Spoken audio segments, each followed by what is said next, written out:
All right, so I have a few of my favorite things to talk about in immunology, and I'll share those with you as the semester goes along. But perhaps this lecture is my favorite of my favorites. It's going to be crazy what we're going to go through in the next, I don't know, 20 minutes or so.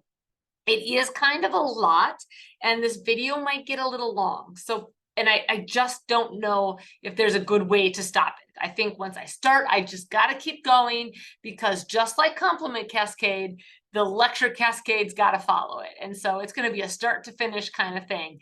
So do feel free to take breaks during this video, but we are going to do it all in one. Now, complement. We talked about this in chapter 1. We mentioned it. We talked about how the word complement in this case doesn't mean like, oh, you look really nice in that jacket kind of compliment, but rather it's this system is going to complement this system. And that's where this term complement comes from, because it is a series of a lot of proteins.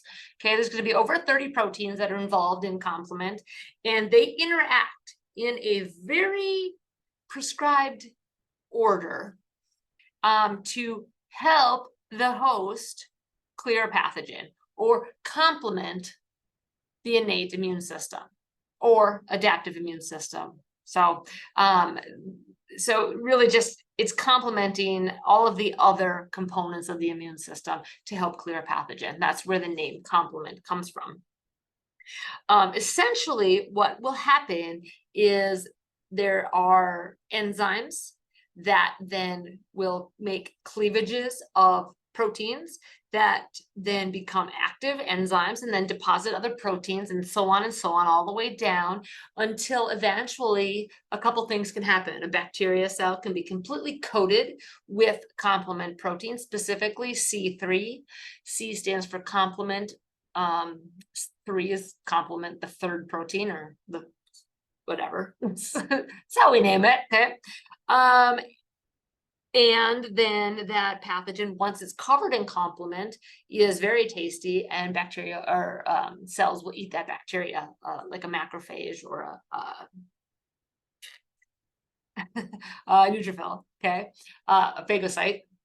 The other thing that it can do is it can punch holes in the cell and kill a cell that way as well. So complement is very effective, and yeah. We're going to just jump right in. So the complement proteins, it is a cascade that's made up of proteolytic enzymes, also known as proteases, because they're enzymes that are going to cleave proteins. And so they're circulating in the blood in non-functioning format, or a zymogene. So it's going to be inactive, functionally inactive protein. But once it gets triggered and cleaved, then it becomes active. And so we'll see this happen in a very process way. Sorry, that was supposed to transition more smoothly than it did. There we go. So infection then with a pathogen is going to trigger complement activation. So complement activation is when that first protein is activated and cleaved to then initiate the complement cascade.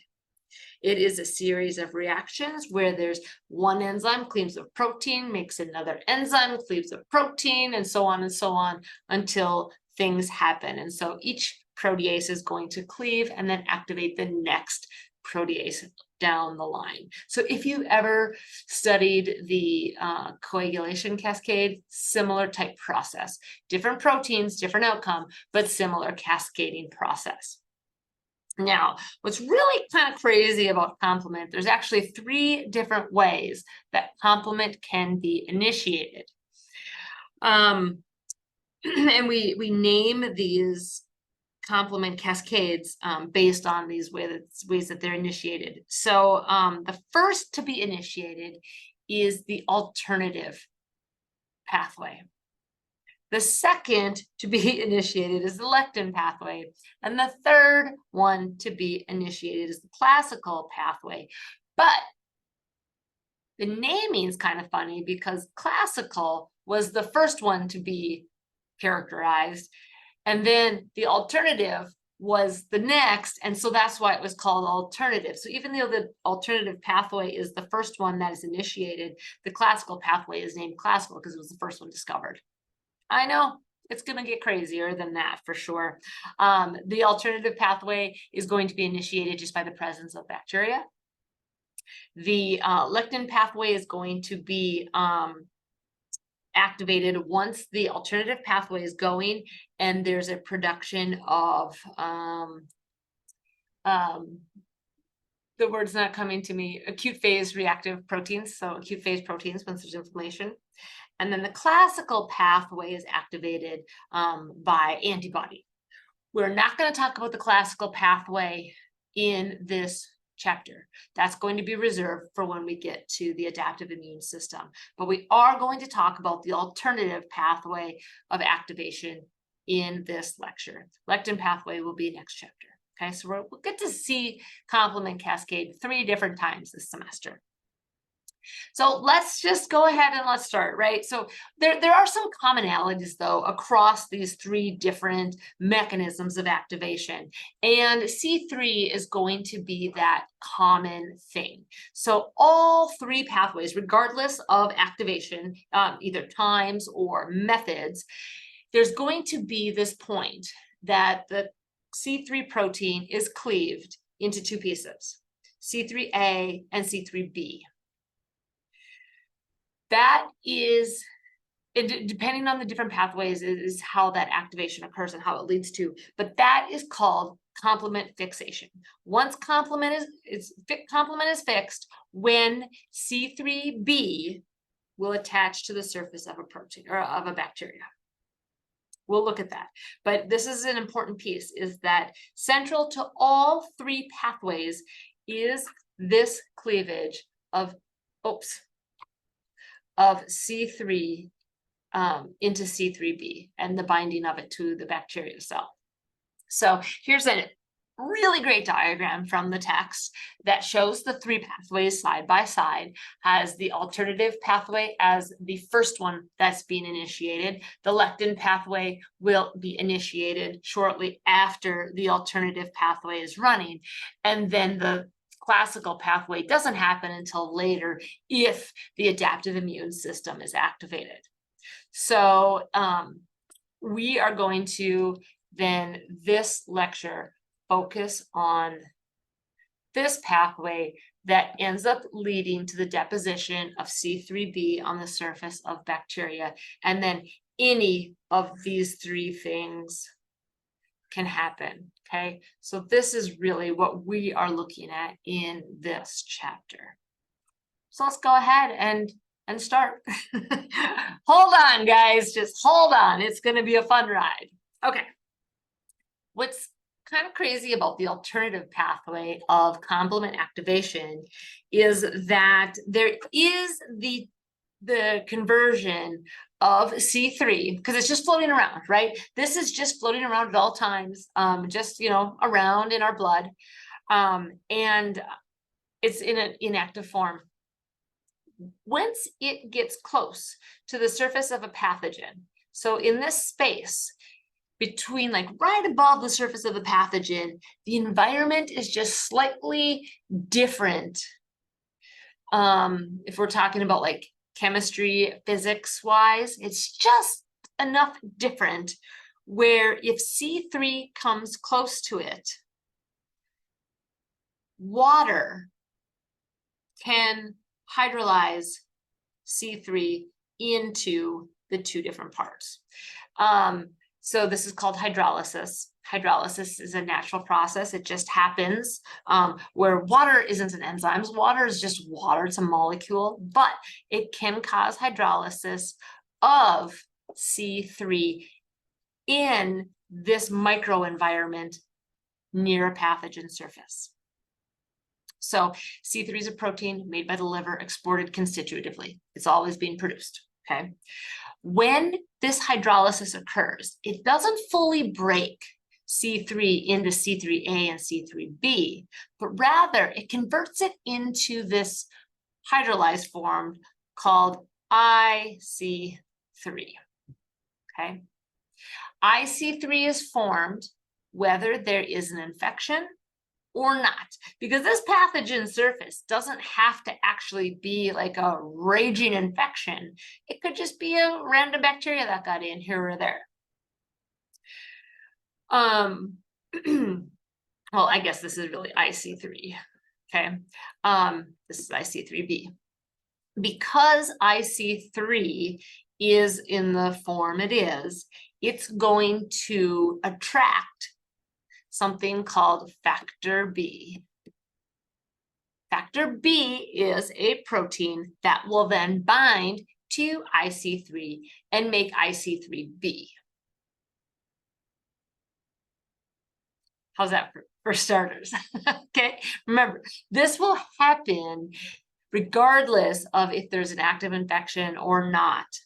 It's just going to be wherever this microenvironment is that causes hydrolysis. Okay, so this IC3B. Okay, let's then extend this to the next few steps. When IC3B binds to factor B, okay, so we have our C3 right here, right? We're in this microenvironment that causes hydrolysis. The water comes in, then causes hydrolysis to occur to create this IC3.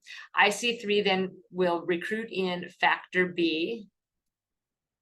Factor B will join, and then we have IC3B. Okay.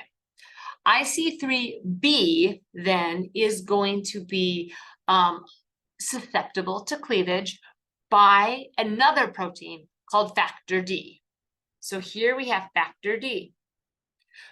When factor B is present in association with IC3, factor B is going to join, and that is going to make a cleavage occur of B. So it splits B. So there's a break in B by factor D. Factor D doesn't get used up. It's an enzyme, and so it goes away. But it does cleave B into BB and BA, or BABB, whatever you want. BB is going to stay attached to IC3, which then gives you IC3BB. And BA is going to go away. Okay, that's great. Now we have IC3BB attached to the surface of the pathogen. That's going to recruit in more C3, because C3, again, constitutively produced by the liver, it's floating around. That's going to be attracted to the IC3BB. But what happens is that there's going to be cleavage now. When this second C3 comes in, a break is actually going to happen with that second C3, and we're going to end up having C3B and C3A created. So you can see that that break happened, and now we just have C3B left attached to the surface of the pathogen, and C3A is going to go away. Okay, so it was a lot, right? But essentially what happened was, in the end, we had IC3BB interact with a second molecule, or a second molecule protein of C3, cleave it, so that C3B is the only thing now attached to the surface of the pathogen, and C3A goes away. Okay, these were not deposited, and so that if we take a look too, it was never deposited on the surface of the cell. It's just in that microenvironment near the cell surface. The only thing that actually gets deposited on the cell surface is C3B on the surface of the pathogen. So this is the starting point. So now if we go back to this point, this was the alternative pathway. It was activated.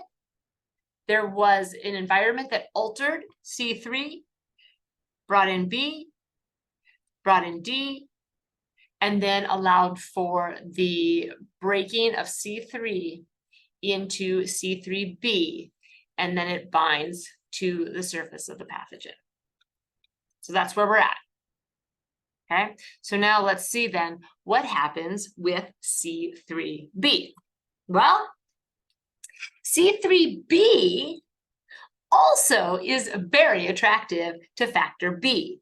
And so another B comes in, and there's going to be cleavage of that factor B into BA and BB, but again, by factor D.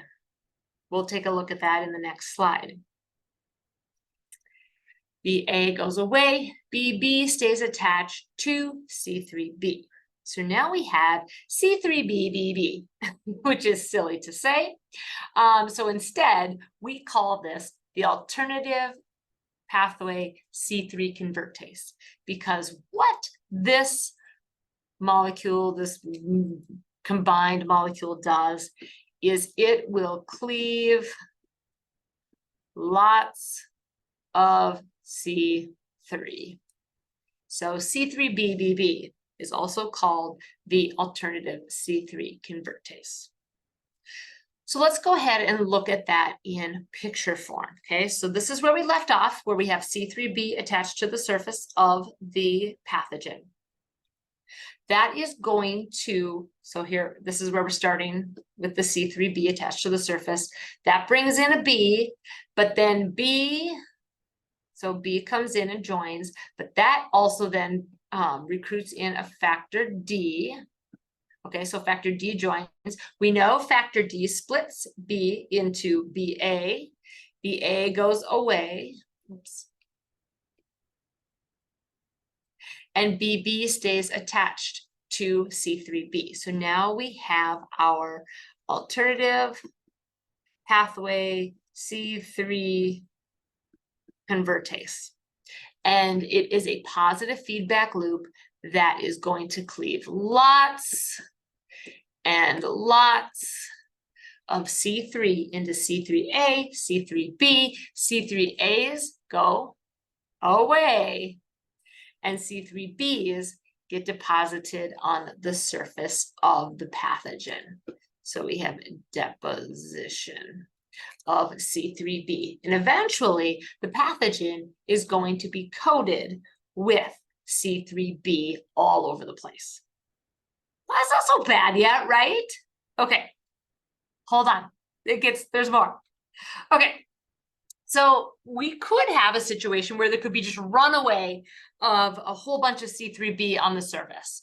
And then we would use up all the C3 in the system, and it would just be, there's never shut off. But that's not how the body works, right? We know about homeostasis. We know that the body's going to be able to have positive and negative feedback loops. And that's no different with complement than it is with any other system. And so there are ways that the body uses to regulate complement progression or deposition of C3b on the surface. So there's 3 really complement control proteins. Some of them turn it off, some of them shut it down.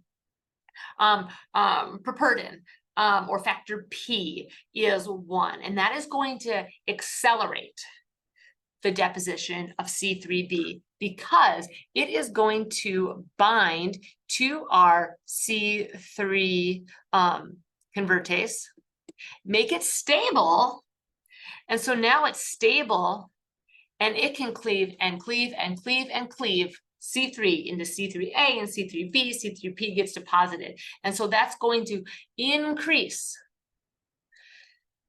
complement C3 deposition. Okay, but now factor H is going to be a way to shut down the C3 convertase because factor H is going to degrade our C3b on the surface. So we have C3b deposited on the surface. Factor H will come in and make it change ever so slightly so that more and more C or B can't come in or D can't come in and then end up making more.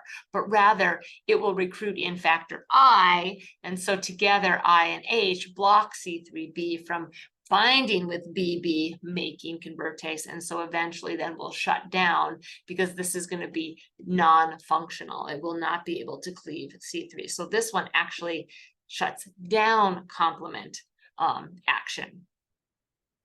Now, decay accelerating factor and membrane cofactor protein, those two are also going to decrease complement activation or decrease complement deposition by blocking the effect of the C3 convertase. So we have our C3 convertase here in both diagrams, but when we have our decay accelerating factor or our membrane cofactor protein interacting with our C3 convertase, it makes it so that it's not able to interact with C3. So rather it will bind and prevent it from being active. And so in this case, BB is released and then you don't have the action.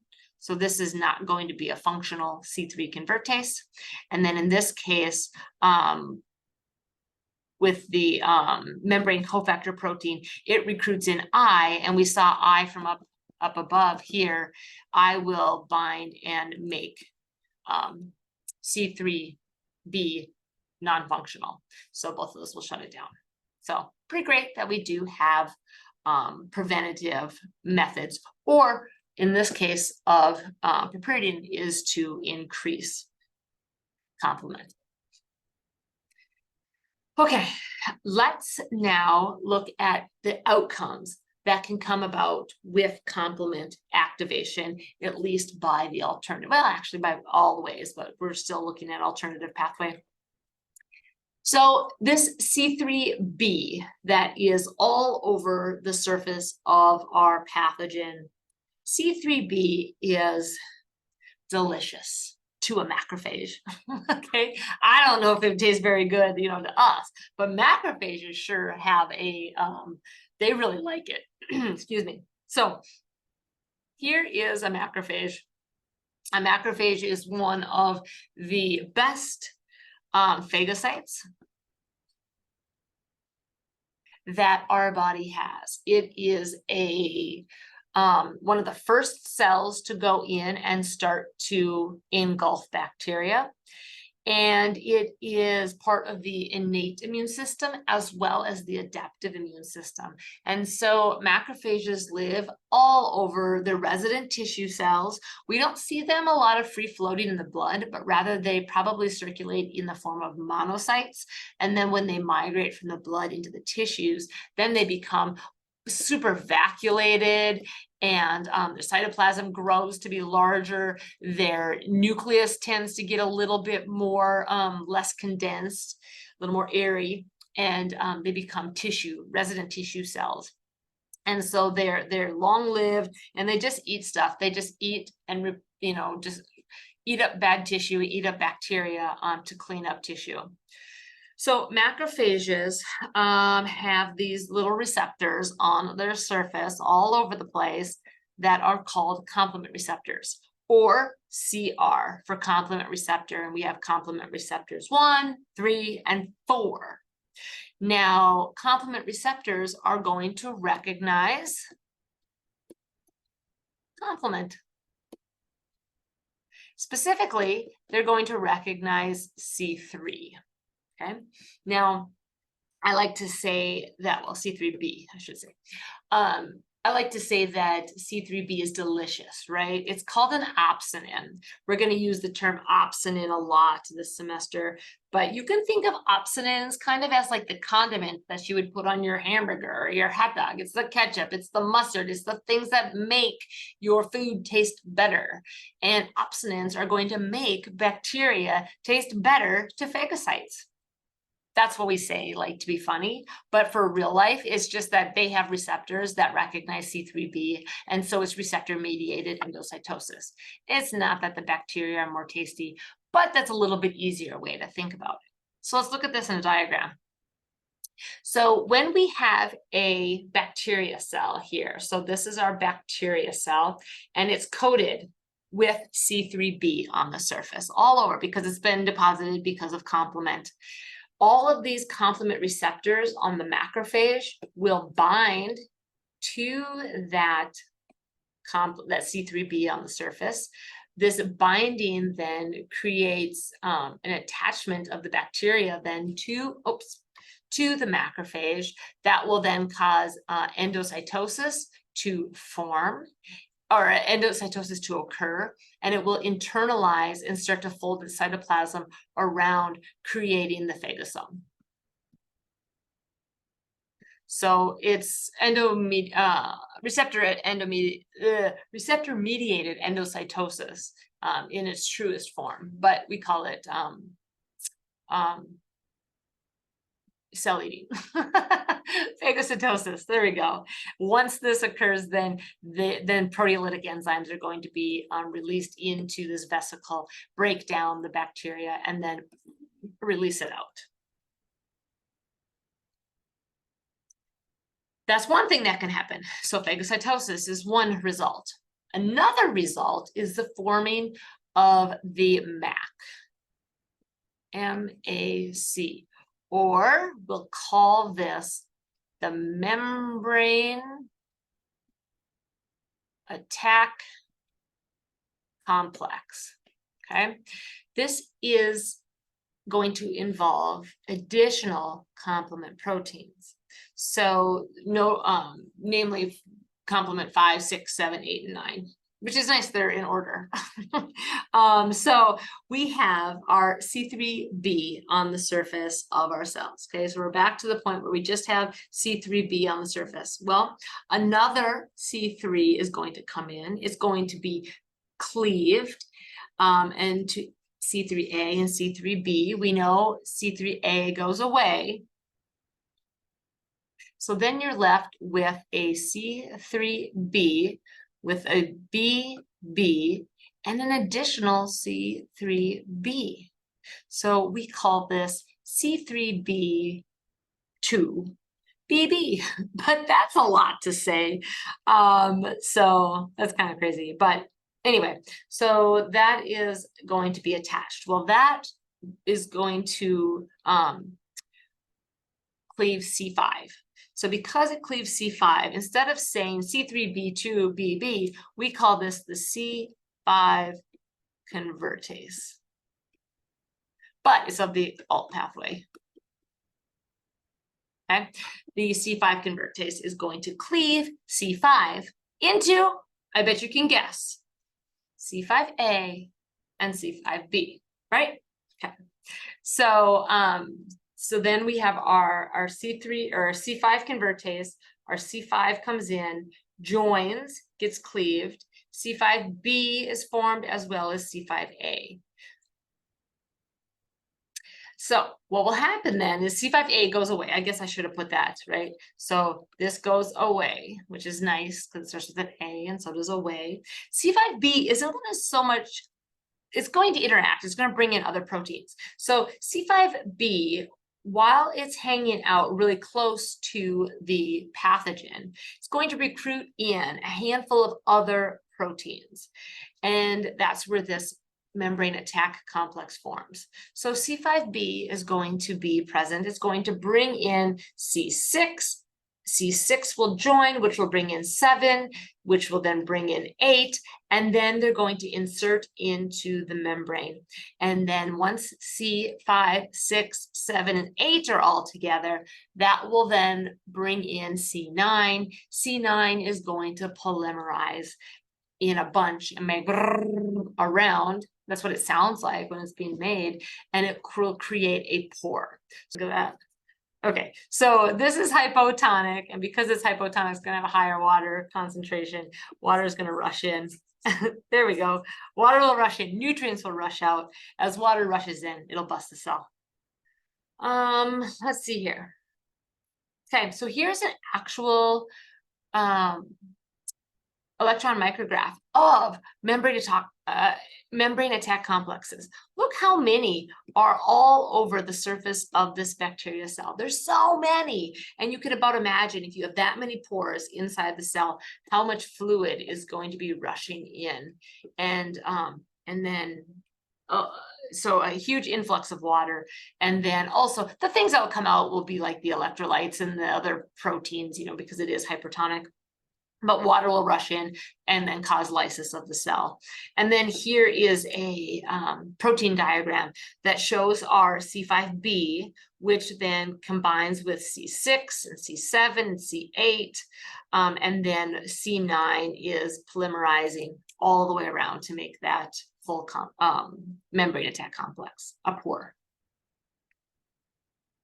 Okay. I'm like, all right, we're done. We're through, right? We had all the way from C3 coming in, all the way through C9 polymerizing, or a bunch of C3 getting eaten. Remember all of those A's? Remember the C3A that went away and the C5A that went away? And those didn't just go, oh, well, they did. They went away. But so the C3b and the C5b, they were part of the complement cascade. But the C3a and the C3a are still involved in the immune system, just not in the membrane attack complex, and they're not opsonins, but rather they're anaphytoxins. So not only does away begin with A, but so does anaphytoxins. So it's pretty easy to remember. We know what anaphytoxins do. They are going to be in charge of activating smooth muscle and degranulation of mast cells.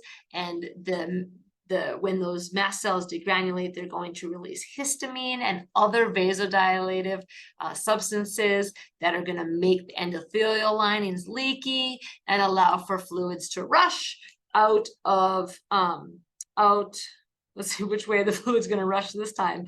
They're going to allow this capillary permeability. Fluids are going to rush in and cause a lot of swelling. Okay, so there'll be tons of the water will leave, the blood vessels get into the tissues and end up causing tons of swelling. And then we see this as like an anaphylaxis. This is what will cause a lot of inflammation. Okay, here's a diagram that shows that the vasoactive effects, the vasodilation that occurs because of the anaphytoxins, the C5A and C3A. Okay, so we have these tight junctions in between the endothelial lining, those cells, which will then open up, and so you'll have plasma leave the blood. So like the water will leave the blood, as well as other proteins can leave the blood, but also cells can leave the blood and go out into the tissues, causing inflammation, swelling, pressure. And so together we have inflammation. Inflammation is going to occur. Macrophages are going to be activated that live in the tissues to go ahead and start eating up bacteria. Neutrophils might be called up to an area of infection, bringing in extra proteins from the blood. But so the C3As and C5As still are part. They're just part of the response, just not part of the membrane attack complex or the phagocytosis. Okay, that was it. It was a lot. Please go back and check your notes, ask me questions, but complement is a fun one to talk about, and it will be fun to kind of work with it through our activities as well. So thanks for hanging out with me for so long. Let's see if I can find where this is. And yeah, we'll see you next time.